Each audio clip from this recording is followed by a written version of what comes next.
बिस्मिल्लाहिर्रहमानिर्रहीम। अस्सलामुअलैकुम एवरीवन। मेरा नाम है उज़्मा क़य्यूम और आप देख रहे हैं इंजॉय स्टडीज़। उम्मीद करती हूँ सब लोग बिल्कुल खैरियत से होंगे। आज की वीडियो में हम लेक्चर नंबर 6 से 10 तक इंशाल्लाह कंप्लीट करेंगे और जो पहले 5 लेक्चर्स मैंने बनाए हैं उम्मीद करती हूँ आप लोगों को समझ आए होंगे। और एक चीज़ लाजमी, पहले उन 5 लेक्चर्स को करना है ताकि ये अगले आपको समझ में आए। और हर लेक्चर पिछले लेक्चर से जुड़ा हुआ यानी कि एक सीरीज़ में चल रहा है। तो हम यहाँ पर सबसे पहले देखेंगे शिफ्ट ऑपरेशन, जो कि लास्ट लेक्चर नंबर 5 में भी हमने पढ़ा था। शिफ्ट ऑपरेशन करता क्या है जी? This operation shifts all bits to the left one position. ये आपका क्विज भी बन रहा है, जितने भी हाईलाइट हैं ये आपके इंपॉर्टेंट क्विजेज हैं, ठीक है। उसके बाद एक आगे एग्जाम्पल दी गई है जो कि 16 बिट CRC की है। 16 बिट CRC कैसे? 4 ये हो गए, 4 ये हो गए और 8 ये वाले, और 8 8 16 बिट का ये CRC है। और इसके अंदर क्या है? Shift registers and 3 exclusive are. ये वाले जो है ना, ये 3 एक्सक्लूसिव आर की शेप्स हैं, ये वाली क्रॉस वाली। उसके बाद ये क्या कह रहे हैं जी? ये इनिशियलाइज होगा 0 से और उसकी बिट जो है message are shifted through the input. ये जो बिट्स हैं शिफ्ट होंगी वो इनपुट के जरिए से। ये देखें, ये इनपुट हो रही है ना, तो यहाँ से इसकी बिट भी शिफ्ट होना शुरू होंगी और यहाँ से ये आगे एक एक शिफ्ट करता जाएगा। और ये देखें लास्ट वाला वापस आके या इसके पास आएगा या इसके पास, या फिर दोबारा से फर्स्ट पोजीशन पर आ जाएगा। अब हम देखते हैं एरर्स, क्योंकि ये जितनी भी चीजें यूज हो रही हैं ये एरर्स को ठीक करने के लिए या उनको डिटेक्ट करने के लिए यूज हो रही हैं। टाइप्स ऑफ एरर कितनी है CRC के अंदर? एक और इम्पोर्टेंट चीज, CRC can check the following errors better than check sums. Check sum से ज्यादा बेहतर तरीके से CRC चेक करेगा। किसको? वर्टिकल एरर्स को और बर्स्ट एरर्स को। अब बारी बारी हम देखते हैं वर्टिकल एरर्स क्या हैं। This type of error occur due to hardware failure. आपका क्विज है ये, ठीक है। वर्टिकल एरर्स किसकी वजह से होते हैं? अगर हार्डवेयर में कोई मसला हो जाए तो। The second bit of every character will damaged, यानी कि जो दूसरी बिट है सारे कैरेक्टर्स की वो खराब हो जाएगी। बर्स्ट एरर क्या होते हैं? When small set of bits change near a specific location, यानी कि चेंज वाला वर्ड याद रख लें कि स्पेसिफिक लोकेशन चेंज होती है किसकी वजह से? ड्यू टू लाइटनिंग और electrical motor starting near by etcetera. यानी कि बिजली की चीजें जब आसपास होती हैं तो वो क्या करते हैं, उनमें चेंजेस आते हैं लोकेशन की वजह से, या लोकेशन में चेंजेस आते हैं। Frame format and error detection. अब हम फ्रेम फॉर्मेट ये है, ठीक है, ये फ्रेम है SOH EOT, और अब ये CRC वाला है ना, तो इसके आगे CRC भी लिखा जाएगा और दरम्यान में वही block of data with byte stuffing. The modified frame format also include CRC। यानी कि अगर आपसे पूछा जाए कि मॉडिफाइड फ्रेम कौन सा है तो आप CRC वाला बताएंगे। If there is an error occurred in frame then it typically cause receiver to discard frame. यानी कि अगर कोई मसला इसके अंदर हो तो ये फ्रेम को डिस्कार्ड कर देता है। नेक्स्ट है LAN technology and network topologies. LAN technology के मोस्ट नेटवर्क आर लोकल, यानी कि नॉर्मली जो नेटवर्क्स होते हैं वो सारे लोकल तौर पे यूज हो रहे होते हैं। Are design to share resources among multiple computer, यानी कि ज्यादातर जो नेटवर्क्स होते हैं वो लोकल लेवल पे यूज होते हैं और बहुत सारी चीजों को, रिसोर्सेज को शेयर करने के लिए होते हैं। अच्छा जी, अब हम देखेंगे हार्डवेयर टेक्नोलॉजीज क्यों यूज होती हैं। यूज फॉर लोकल नेटवर्क, यानी कि लोकल लेवल पे जो सारे नेटवर्क यूज होते हैं उनको ठीक करने के लिए। Allow multiple devices to connect, network का काम ही होता है बहुत सारी डिवाइसेस को आपस में कनेक्ट करने का। अच्छा जी, उसके बाद देखते हैं direct point to point communication. Point to point से आपको डायरेक्टली पता चल जाएगा कि एक चीज दूसरी के साथ डायरेक्टली कनेक्टेड है। तो इसमें जो सारा बताया हुआ है ना, ये देखें, ये वाला B के साथ B वाला, या आप ABC भी कह सकते हैं। लेकिन ये जो कंप्यूटर्स हैं इसका दूसरे के साथ कनेक्शन है, दूसरे का तीसरे के साथ, और पहले वाले का भी तीसरे के साथ। लेकिन ये एग्जैक्ट पॉइंट टू पॉइंट है कि इसके अंदर जितने भी कंप्यूटर है ना, ये वाला इसके साथ, तीसरे के साथ और चौथे के साथ, सब के साथ अलग अलग कनेक्टेड है।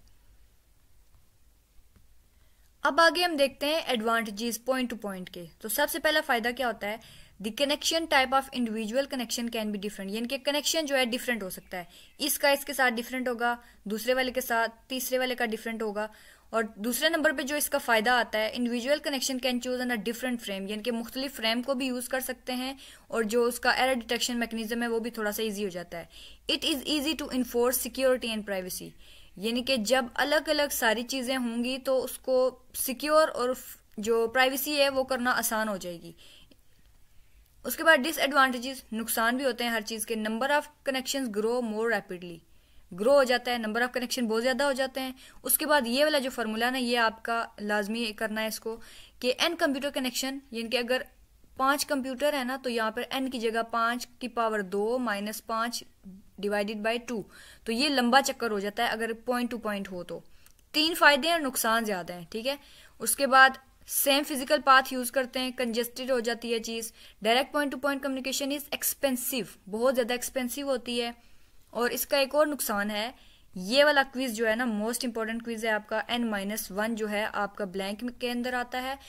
अब ये देखें 3 फायदे हैं जी, डिफरेंट पाथ वगैरह यूज करेंगे, एरर जो है फाइंड करना थोड़ा सा आसान हो जाता है, और सिक्योरिटी प्राइवेसी होती है। लेकिन इनके कनेक्शन बहुत ज्यादा बढ़ते हैं, n नंबर ऑफ कंप्यूटर, यानी कि जितने कंप्यूटर ज्यादा होंगे उतनी कॉम्प्लिकेशन ज्यादा होंगी। एक जैसा पाथ यूज करते हैं, और सबसे बड़ी बात बहुत ज्यादा महंगे होते हैं। और अगर यहाँ पे क्या कह रहे हैं, that adding a new computer to the network require n-1 new connection, यानी कि अगर एक एक्स्ट्रा कंप्यूटर डाला है तो समझ लें 9 कंप्यूटर थे। मैं यहाँ पे आपको हल्का सा समझा दूं ये बात क्या कह रहे हैं। समझ लें ये एक रूम है, इसके अंदर 9 कंप्यूटर पड़े हुए हैं, ठीक है।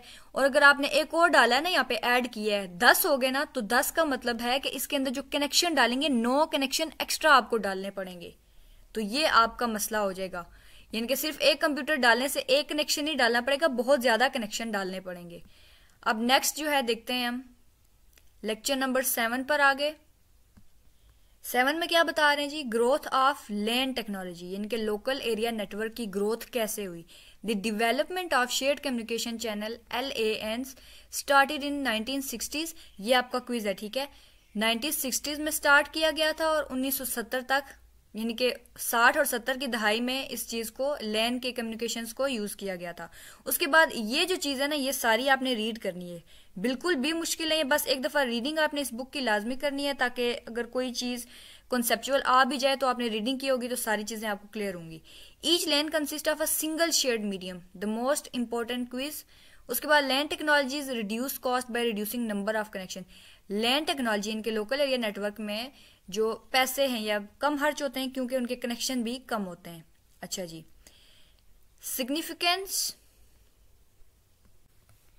अगला टॉपिक है हमारे पास सिग्निफिकेशन ऑफ लैंड, यानी कि लैंड की इंपॉर्टेंस क्या है या वो क्यों इंपॉर्टेंट है, अहमियत क्या है, ये लोकेलिटी ऑफ रेफरेंस, या वो किस जगह से रेफरेंस क्या है, हवाला क्या है उसका।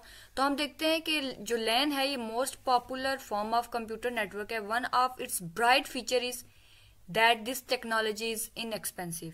सबसे पहला क्या है, कंप्यूटर नेटवर्क में पॉपुलर है, और दूसरा क्या है कि इसकी प्राइस कम होती है। तो इसकी जो डिमांड है ये ज्यादा मतलब बढ़ जाती है, किस वजह से, लोकेलिटी ऑफ रेफरेंस प्रिंसिपल। ये वर्ड जो है ये एक आप कह सकते हो प्रिंसिपल है जो कि लैन के लिए यूज होता है।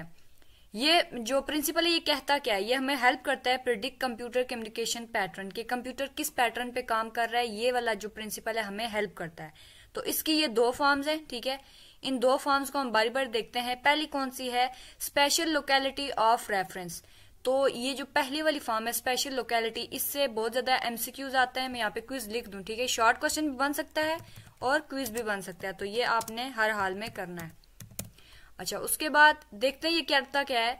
इस पैटर्न में क्या होता है, computer are likely to communicate with other computer that are located near by. Near by का मतलब है जो करीब करीब पाए जाते हैं वो स्पेशल में होते हैं, और जो टेम्परेरल लोकेलिटी, टेम्परेरल मतलब वक्ती तौर पर थोड़े टाइम के लिए होता है। In this pattern computer are likely to communicate with the same computer repeatedly, उसी कंप्यूटर के साथ बार बार कम्युनिकेट करते हैं। तो क्या कहते हैं, LANs are effective because of special locality of reference. तो जो लैन है ज्यादातर इफेक्टिव किसकी वजह से है, स्पेशल। ये आपका इंपॉर्टेंट क्विज है ये वाला, ठीक है। अच्छा, उसके बाद जो है ये टेम्पोरल लोकेलिटी ऑफ रेफरेंस में give insight into which computer should be on LAN. ये हमें जो दूसरी वाली टाइप है वो हमें बताती है कौन सा कंप्यूटर लैन पर काम करना चाहिए। लैन टोपोलॉजीज कौन सी है जी, स्टार है, रिंग है और बस है। ये स्टार और रिंग हम ऑलरेडी पढ़ चुके हैं पिछले लेक्चर्स में, तो मैं ज्यादा इसमें डिटेल में नहीं जाऊंगी। बस ये वर्ड याद रखना है, हब, ठीक है। स्टार टोपोलॉजी में जो होता है वो हब होता है, सेंट्रल पॉइंट को हब कहते हैं। ये आपका क्विज बहुत ज्यादा आता है, ये वाला जो पॉइंट है इसको हब कहते हैं। अच्छा जी, उसके बाद ये रीडिंग आपने करनी है। रिंग टोपोलॉजी क्या होती है, एक जो है दूसरे के साथ, ये देखें ये इसके साथ जुड़ा हुआ है, ये अगला उसके साथ जुड़ा हुआ है। और इसकी एक और ड्रॉबैक भी होता है कि अगर इसमें से समझ लें ये वाला खराब हो गया ना, तो ये सारे का सारा कनेक्शन जो है ये कट हो जाएगा और ये काम करना छोड़ देगा। अच्छा जी, नेक्स्ट देखते हैं बस टोपोलॉजी। बहुत इजी है लेकिन ये पहले नहीं की हुई, इस वजह से मैं आपको करवा देती हूँ। In bus topology all computers are attach to a single long cable. ये वाली जो केबल नजर आ रही है ना आपको, ये सिंगल लॉन्ग केबल के साथ बारी बारी सारे के सारे कंप्यूटर कनेक्टेड होते हैं। इसका एक ड्रॉबैक क्या है जी, अगर ये तार जो है एक ये ऊपर वाली तार खराब हो जाए तो ये सारे के सारे कंप्यूटर्स का काम रुक जाता है। Next, reasons for multiple topologies, यानी कि एक से ज्यादा जो टोपोलॉजीज हैं हम क्यों यूज करते हैं। तो ये रीजन क्या है जी, each topology has advantages and disadvantages. मतलब एक टोपोलॉजी जो रिंग वाली है समझ लें, ये हम हर जगह यूज नहीं कर सकते क्योंकि इसका फायदा भी है और कुछ जगहों पे इसका नुकसान भी है। It is easy to coordinate access to other computer, however entire work is disabled if cable is cut. यानी कि अभी मैंने आपको बताया ना ऊपर ये रिंग वाले में कि अगर कोई केबल कट हो जाएगी तो ये काम रुक जाएगा, लेकिन इसका फायदा शुरू में भी उन्होंने बताया कि ये कोऑर्डिनेट को एक्सेस करने में हेल्प करता है। लेकिन दूसरा क्या है, अब स्टार है जी। Other hand only one computer is affected when the cable cut occurs. अच्छा जी, अगर स्टार टोपोलॉजी देखी जाए तो इसमें क्या होता है कि सिर्फ एक कंप्यूटर को नुकसान होता है अगर केबल कट हो जाए। हम जाते हैं जी स्टार के पास, ठीक है, ये रहा स्टार। अगर ये वाली समझे कट होगी है तो इसका मतलब है सिर्फ ये वाला कंप्यूटर अफेक्टेड होगा, बाकी के सारे खुद ब खुद काम करते रहेंगे। अच्छा जी, अब बस वाला है, इसमें क्या बता रहे हैं, need fewer wires than a star. Star की निस्बत जो है इससे सिर्फ एक तार चाहिए होती है। ऊपर बस वाले में देखिए ना यूं स्ट्रेट लाइन थी, नीचे कंप्यूटर थे। तो इसमें होता क्या, however inter work is disable when cable cut occurs. अगर केबल जो है कट जाए तो सारे का सारा काम खराब हो जाता है। अब एग्जाम्पल देखते हैं बस नेटवर्क की। ईथरनेट द मोस्ट इंपॉर्टेंट, इसको अच्छे से याद रखना है कि अगर आपसे पूछे ना बस नेटवर्क की कोई एग्जांपल है तो आपने इथरनेट सिंपल सा लिख देना है। अब इथरनेट के बारे में थोड़ा बहुत बताया हुआ इन्होंने, तो हम इसमें ज्यादा डिटेल में तो नहीं जाएंगे, बस देखते हैं 1970s में एक रिसर्च वगैरह हुई है तो ये इथरनेट का जो कॉन्सेप्ट है ना वहां से आया है। अब ये करती क्या है, इथरनेट यूजेस बस टोपोलॉजी, तीसरे वाली, वो जो सिंपल लाइन वाली नहीं है, एक तार लगी हुई है बाकी अलग अलग सारे कंप्यूटर्स के साथ अटैच हैं, तो ये वो वाली टोपोलॉजी यूज करती है। Ethernet cable is sometimes called segment, ये वर्ड याद रखना है, सेगमेंट कहलाता है इथरनेट केबल। अच्छा जी, उसके बाद ये वाली चीज लाजमी करनी है, ये 500 मीटर लेंथ वाला, ये एक दफा रीड कर लें, ये आ जाता है कभी कभी। अच्छा जी, the ethernet speed was originally 3 Mbps, ये याद रखना है, ओरिजिनल क्या थी, उसके बाद करंट स्टैंडर्ड क्या है, 10 है, अभी वाला 10 है, और उसके बाद अगर फास्ट इथरनेट काम कर रहा हो तो वो 100 पे काम करता है, ठीक है। ओरिजिनल 3 है, अभी वाला 10 है, और जो सबसे ज्यादा फास्ट है वो 100 है। और एक और चीज भी है, giga bit Ethernet available now, यानी कि अभी करंट लेवल पे गीगा बाइट में भी, यानी कि 1000 में भी हमारे पास अवेलेबल है, ठीक है। इसको देखते हैं जी, मेरे ख्याल में लेक्चर आपका नेक्स्ट स्टार्ट होने वाला है। Encoding used in Ethernet. The encoding used in Ethernet is Manchester encoding. ये वर्ड याद कर लें, शॉर्ट क्वेश्चन भी है ये आपका, मैंने देखा है कई बार, शॉर्ट और क्विज तो है ये आपका। तो अब हम चलते हैं अपने नेक्स्ट लेक्चर की तरफ, लेक्चर नंबर 8। लेक्चर नंबर 8 में देखते हैं जी हमारा क्या आ रहा है, there is no central control management when computer transmit on Ethernet. अभी हमने पिछले लेक्चर में क्या पढ़ा कि इथरनेट को हम इंट्रोड्यूस करवाएंगे अपने सिग्नल्स वगैरह को आगे पीछे भेजने के लिए, लेकिन जब इथरनेट यूज हो रही होगी तो क्या हो जाएगा, कंट्रोल सारे का सारा जो है गड़बड़ हो जाएगा। अब इस चीज को ठीक करने के लिए हमने यूज क्या करना है, CSMA, यानी कि carrier sense multiple access. Multiple access मतलब ये ऐसी ट्रांसमिशन के लिए यूज होगा जो एट अ टाइम दोनों पे काम कर रहा होगा। अब यहाँ से कह रहे हैं कंप्यूटर जो है कोड सुनता है और कोड पर ही काम करता है, और कैरियर सेंसेस दी कैरियर, यानी कि कैरियर कह सकते हैं कौन मैसेजेस लेकर आ रहा है या कौन मैसेजेस लेकर जा रहा है। अब यहाँ पर जो उन्होंने बात बताई है ना, बात यह है कि जब भी मतलब यहाँ से समझ ले ये मैसेज आ रहा है तो इस ये वाला वेट कर रहा होगा, अगर यहां से मैसेज आ रहा है तो ये वाला वेट कर रहा होगा। लेकिन अगर दोनों तरफ से मैसेज आना जाना शुरू हो जाए तो उस चीज के रिजल्ट में होगी कोलिजन, यानी कि टकराव हो जाएगा। यहां से मैसेज आ रहा है तो इधर से भी आ रहा है तो यहाँ पे कोलिजन हो जाएगी। अब इसको डिटेक्ट कैसे करता है, पकड़ना कैसे, कि यहाँ पर जो मसला हुआ है उसको हम पकड़ेंगे कैसे, तो ये देखते हैं हम डिटेक्शन के अंदर। डिटेक्शन में आएगा, ऊपर ऑलरेडी कह रहे हैं, हमने एक्सप्लेन कर दिया है। The signal from two computer will interfere with each other and the overlapping of frame is called collision. Overlap कर जाएगा तो उसको कोलिजन बोलेंगे। ये आपका क्विज है, यहां से लेके यहां तक, ठीक है। It is not harm to the hardware but data from both frame is grabbed. Hardware यानी कि कंप्यूटर को, सीपीयू को, किसी चीज को नुकसान नहीं पहुंचाएगा, लेकिन जो डाटा आ रहा है फ्रेम्स के अंदर वो गड़बड़ कर जाएगा। इथरनेट सीडी क्या होती है? ये डिटेक्ट करने के लिए यूज होती है इथरनेट सीडी, ठीक है। इसके दो काम होते हैं। मॉनिटर आउटगोइंग सिग्नल, जो बाहर जा रहे हैं सिग्नल उनको देख रही होती है। Grabbed signal is interpreted as collision, और जो कोलिजन के सिग्नल्स हैं उनको भी देख रही होती है, ठीक है। अच्छा जी, कोलिजन के बाद क्या होता है? Stop transmitting. After collision is detected computer stop transmitting. जब कोलिजन पता चल रहा है ना, समझ लें दरमियान में कोई गड़बड़ हो रही है, तो कंप्यूटर जो है डाटा भेजना या लेना खत्म कर देता है, रोक देता है थोड़ी देर के लिए। अच्छा जी, ये वाला है Ethernet uses CMARCD to coordinate transmission recovery from collision. अब जब डाटा गड़बड़ हो रहा है तो उसको ठीक कैसे करना है, ठीक है। डिटेक्ट करने के बाद क्या होगा? Send special signal. Data detect किया ऊपर वाले काम में सीडी की मदद से, ठीक है। जब पता चल गया कोलिजन होगी, गड़बड़ी शुरू होगी, तो ये क्या करेगा? स्पेशल सिग्नल भेजेगा। किस काम के लिए? To force all other interfaces to detect collision. बाकी सारे इंटरफेसेस को बोलेगा आप लोग भी चेक कर लो। लोग तो नहीं होते वहां पे, लेकिन हम यही वर्ड यूज करेंगे कि आप देख लो कि वहां पर कोई और तरह की कोलिजन तो नहीं हो रही, ठीक है। बाकी ये रीडिंग आपने लाजमी कर लेनी है। मैं आपको इंपॉर्टेंट बता रही हूँ, पहले लेक्चर्स में ऑलरेडी बताया था। अगर आप लोग डिटेल में देखना चाहते हैं तो आप व्यू के लेक्चर्स लें, बहुत ज्यादा डिटेल में। जी, एक्सपोनेंशियल बैक ऑफ क्या होता है? Even with random delay collision में occur especially likely with busy segment. Busy segment हो गया ना जरा सा भी, तो कोलिजन का काम। बिजी सेगमेंट मतलब कोई ऐसा काम हो रहा है जिसमें दूसरे सिग्नल को थोड़ा सा वेट करना पड़ा, तो वो हो गया कोलिजन के चक्कर में पड़ जाएंगे वो सारे, ठीक है। अच्छा, क्या करता है जी? Computer double delay with each subsequent collision it reduces likelihood of sequence of collision. ये रिड्यूस किस चीज को करता है? ये हुड ऑफ सीक्वेंस या कोलिजन, ये दो चीजें ब्लैंक में आ सकती हैं। अब आता है जी वायरलेस लैन एंड CSMA/CA। अब ये दोनों आपने देखना एक ही चीज के नाम है, ठीक है, CSMA या CA। IEEE 802.11 स्टैंडर्ड वायरलेस लैन इंपॉर्टेंट क्विज है। ये स्टैंडर्ड लैन कौन सा है जी? IEEE 802. ये नंबर आपने याद रखना है, ठीक है। और इसके GB कितने होते हैं? 2.4 गीगाहर्ट्ज होते हैं, गीगाहर्ट्ज होते हैं, फ्रीक्वेंसी है ये, ठीक है। अच्छा जी, 11 MBPS होते हैं, यानी कि MB पर सेकेंड। उसके बाद ये वाला एक दफा रीड कर लेना है, मे भी आपका शॉर्ट क्विज आ सकता है या शॉर्ट क्वेश्चन आ सकता है। Limited connectivity with wireless. Wireless मतलब बगैर तारों के जो ट्रांसमिशन के लिए यूज किया जा रहा है सिस्टम, उसकी लिमिटेशन होती है। क्यों होती है जी? लो सिग्नल स्ट्रेंथ होती है।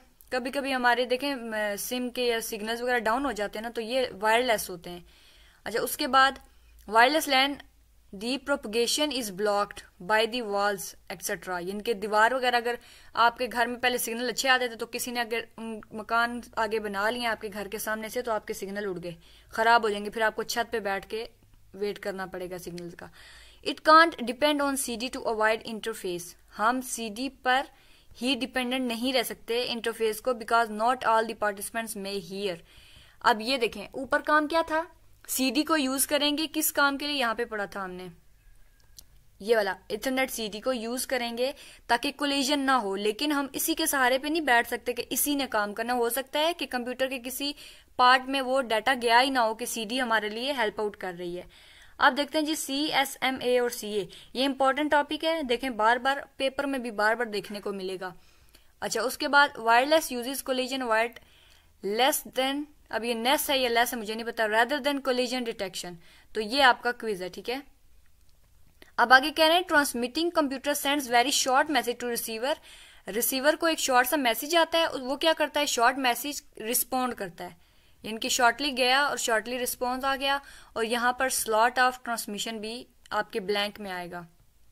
उसके बाद कोलिजन बार बार पढ़ चुके हैं, आप इसको एक दफा रीड कर लीजिएगा, मैं बार बार एक ही चीज को नहीं रिपीट कर सकती। लोकल टैग क्या होती है? Apple invented the LAN technology that uses bus topology. Apple जो है कंपनी है जिसने क्या किया? बस टोपोलॉजी को यूज करने वाला लैन इन्वेंट किया है। इसका इंटरफेस वगैरह क्या है? अब ये मुझे नहीं पता ये क्या लिखा हुआ है, मैकिनटोश में भी कंप्यूटर, इसको याद रखना है बस, वर्ड को स्पेलिंग याद कर लें। Which is easy to install and connect, it uses CSMA। आपसे क्वेश्चन पूछ सकते हैं इसके बारे में, ये कौन सा कंप्यूटर है, तो आप बताएंगे कि ये इंस्टॉल आसानी से किया जा सकता है और इसकी एग्जांपल है। ये एग्जांपल तो नहीं आएगी लेकिन फिर भी एक दफा पढ़ लें। टोकन रिंग क्या होता है जी? Many LAN technologies that are ring topology, ring topology मतलब ये वाली टोपोलॉजी यूज कर रहे हैं तो वो टोकन भी यूज करेंगे। अब इसमें होता क्या है जी, जो रिंग होती है खुद treated as a single shared communication medium. Ring खुद, ये जो रिंग बनी हुई है ना, ये सिंगल शेयर्ड ट्रांसमिटेड या कम्युनिकेशन मीडियम है। यहाँ से डाटा इधर जाएगा, इधर से आगे आएगा, यानी कि एक ही लाइन है जहां पर डाटा बार बार रिवॉल्व कर रहा है। अच्छा जी, hardware must be design to pass token. कोई भी हार्डवेयर है ना, समझे कंप्यूटर ही हो गया, तो उसको ऐसे बनाना है कि वो टोकन वाला सीन जो है ना रखे। अच्छा, टोकन से क्या होगा? When a computer wait to transmit it waits a token. जैसा कि हम अगर हॉस्पिटल में जाएं या कोई कुछ ऐसी जगह होती हैं जहां पे जाएं तो हमें एक टोकन मिलता है, ठीक है। तो उसका क्या होता है, अपनी बारी पे वेट करना पड़ता है। जब हमारी बारी आती है तो हम उस पर काम करना शुरू कर देते हैं। यही चीज टोकन में बताई जा रही है, टोकन एंड सिंक्रोनाइजेशन। अच्छा, ये दोनों चीजें क्या होती है? Because there is only one token, एक ही टोकन, एक बंदे को एक ही टोकन मिलता है, तो लिहाजा एक कंप्यूटर को कह सकते हो एक ही टोकन मिलेगा। Only one computer will transmit at a time. जब टोकन एक मिला है तो एक ही कंप्यूटर अपना डाटा ट्रांसमिट कर सकता है। अच्छा जी, token is a short reserved. Reserved का मतलब होता है किसी चीज को सेव करना। जैसे कि बाइक में अगर पेट्रोल खत्म हो जाए तो हम उसको रिजर्व लगा लेते हैं, तो इसका मतलब है ये एक्स्ट्रा थोड़ी सी चीज जो है साथ में रखी हुई है। अच्छा जी, ये सिंपली डाटा में या फ्रेम में नजर नहीं आता, लेकिन ये बाद में हमें थोड़े टाइम के लिए हेल्प आउट करता है। आई होप समझ आ चुका होगा। अच्छा जी, IBM टोकन रिंग क्या होती है? बहुत ज्यादा यूज की जाती है, तो आपसे ये पूछा जा सकता है, इसका नाम लिख के आगे वाइडली को ब्लैंक में देकर कह सकते हैं कि यूज होती है। इसकी 4 MB होती हैं पर सेकंड, ठीक है। और ज्यादा अब कहां पर काम कर सकती है? 16 तक भी जा सकती है। स्पेशल कनेक्शन को यूज करती है। उसके बाद FDDI, the most important quiz, fibre distributed data interconnect, FDDI ये आपका आ सकता है क्विजेज में भी और पेपर में भी आएगा। It most important features are, इसके दो जो हैं फीचर्स हैं, कौन से? यूजेस फाइबर ऑप्टिक्स और उसके बाद uses pair of fiber to form 2 connecting concentric rings, और उसके बाद between station and transmission data at 100। अब ये दो इसके फायदे हैं जी, किसके? FDDI के। ये आपका क्वेश्चन है, अभी याद कर लें, बात का पता नहीं टाइम मिले ना मिले, ठीक है। शॉर्ट क्वेश्चन है। अगर इसके दो फीचर्स लिखें तो सबसे पहले फाइबर ऑप्टिक को यूज करेगा किसके दरमियान? एक स्टेशन और दूसरा ट्रांसमिट्स डाटा, यानी कि कहां से डाटा आ रहा है और कहां कौन सा डाटा यानी कि ट्रांसफर करना है, 100 MB पे होना चाहिए। उसके बाद दूसरा है, ये वही फाइबर की जो केबल है उसका पेयर लेता है किस काम के लिए? To form 2 concentric rings, 2 ring बनाने के लिए। ये मेरे हाल में नीचे रिंग बनी हुई है, ये देखें, ये फाइबर ऑप्टिक्स की जो केबल है उन्हीं को यूज करके 2 रिंग बना दिए ने। अच्छा जी, FDDI uses centre rotating rings in which data flow in opposite direction. अब ये जरा थोड़ा देखने वाला है गौर से। ये देखें, एक का डाटा इधर आ रहा है यानी कि ऐसे आ रहा है, और ये जो अंदर वाली है इसका डाटा यूं जा रहा है, ठीक है। तो FDDI का अपोजिट डायरेक्शन में होता है, ये वर्ड आपने याद रखना है। FDDI जो है उनका डाटा अपोजिट डायरेक्शन में फ्लो करता है। अच्छा जी, फेलियर के बारे में आप एक दफा प्लीज रीड कर लीजिएगा, अभी वीडियो बहुत ज्यादा लेंथी हो रही है। ये जी आ गया आपका मोस्ट इंपोर्टेंट, ये मेरे शॉर्ट और लॉन्ग दोनों में आया हुआ था, और मिड टर्म में भी आया हुआ था और फाइनल टर्म में भी आया हुआ था। कई दफा MCQs थे और कुछ जो है शॉर्ट क्वेश्चन भी आए हुए थे। ATM स्टार नेटवर्क, ATM क्या है? स्टार नेटवर्क है। और मुझसे पूछा गया था कि ये ATM कैसे यूज करते हैं, यहाँ पर लिखा हुआ था फाइबर ऑप्टिक्स। ये जब मैं यहाँ पर इस टॉपिक पे आऊंगी तो आपको अच्छे से समझाऊंगी। अभी यहाँ से बताने वाले ATM असिंक्रोनियस ट्रांसफर्ड मोड, इसकी फुल फॉर्म अच्छे से याद कर लें। Technology consist of electronic packets. Packets आपको क्या बताए थे? जिसके अंदर डाटा हुआ है, छोटे छोटे मतलब पॉकेट्स ब्लॉक्स में जो है आपको दिया जाता है। Switches to which the computer can connect, छोटे पैकेट्स में डाटा को रखता है जिसके साथ कंप्यूटर इजीली कनेक्ट हो सकता है। अच्छा जी, अब यहाँ पर आपने एक वर्ड याद रखना है, computer switches form a hub into which computer can connect in a star topology. अगर यहाँ पर मतलब कोई भी टोपोलॉजी आ जाए ना, आपकी क्वेश्चन आ जाए जी एटीएम जो है कौन सी टोपोलॉजी यूज करता है, तो आपको ये स्टार वाला वर्ड याद होना चाहिए। स्टार वाली टोपोलॉजी क्या थी, जिसके अंदर ये दरमियान में एक हब है और उसके आगे पीछे ये इस तरह कंप्यूटर सारे कनेक्टेड हैं, ठीक है, ये वर्ड याद रखना है, इस तरह की स्टार टोपोलॉजी होगी। अच्छा जी, computer gets point to point connection data, computer के अंदर पॉइंट टू पॉइंट जो है कनेक्शन भी होता है। Data from transmitted is routed directly route किया जाता है। अब इससे ज्यादा डिटेल में जाने की जरूरत नहीं है। ये देखें, ये स्टार टोपोलॉजी हुई ना, ये एटीएम स्विच है, इलेक्ट्रॉनिक है, तो ये समझ लें आपका हब हो गया और इसके साथ ये सारे के सारे कंप्यूटर जो है कनेक्टेड हुए हैं।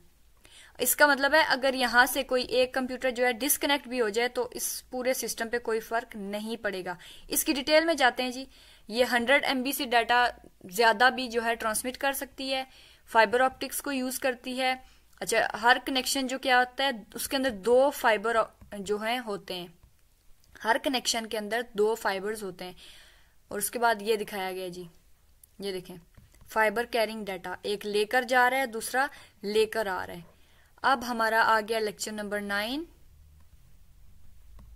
लेक्चर 9 स्टार्ट होने से पहले मैं आपको एक बात बता दूं, अगर लेक्चर लेते हुए कोई ऐसी जगह आती है ना जहाँ पे आपको बिल्कुल समझ नहीं आ रहा कि मैं क्या बोल रही हूँ या आप क्या देख रहे हो, तो थोड़ा सा 2-4 मिनट का पॉज ले लिया करें, इनके रोक लिया करें और उसके बाद दोबारा से वीडियो देखना शुरू किया करें, क्योंकि जब समझ नहीं आएगी तो फायदा नहीं है वीडियो देखने का।